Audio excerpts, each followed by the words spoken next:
नमस्कार, आपण पाहत आहे भांडा फोड न्यूज. एका दमात भ्रष्टाचारी कोमात.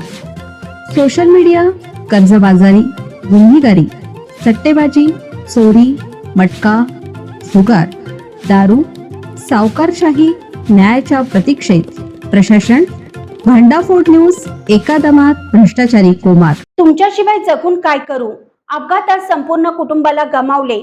तिथेच येऊन वडिलांनी विष पिऊन जीवन संपवले. काळाचा महिमा अगाध असतो, पण काही वेळा तो इतका क्रूर ठरतो की माणुसकीही सुन्न होते. 2.5 वर्षापूर्वी ज्या ठिकाणी रस्ते अपघातात आपल्या संपूर्ण कुटुंबाला गमावले होते, त्याच जागी जाऊन वडिलांनी आत्महत्या केल्याची अत्यंत हृदयद्रावक घटना समोर आली आहे. विराट गौतम, वय वर्ष 58, राहणार मांजरी बुद्रुक, पुणे असे त्यांचे नाव आहे.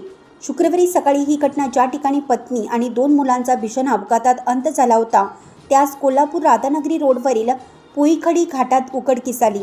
गोवा मुंबई आराम बस भीषण अपघातात 2.5 वर्षापूर्वी त्यांच्या डोळ्यात देखत पत्नी आणि 2 मुलांचा मृत्यू झाला होता. अपघातात ते स्वतःही जखमी झाले होते. या घटनेतून ते कधीही सावरू शकले नाहीत.